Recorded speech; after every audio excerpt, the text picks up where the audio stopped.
Pa evo, mislim da Stari grad Dubovac stvarno zaslužuje jednu ovakvu manifestaciju, odnosno jedno ovakvo događanje. Mislim čak da smo bili i dužni.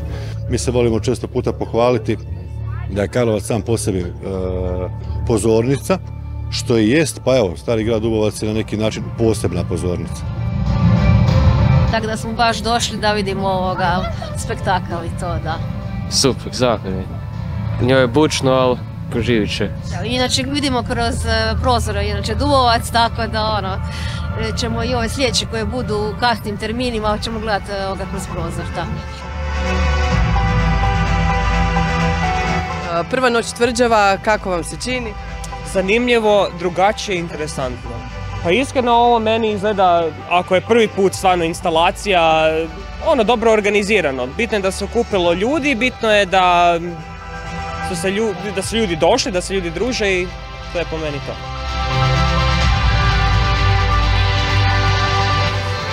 Cijela ova priča je na neki način naslovljena na taj Europski Interreg projekt.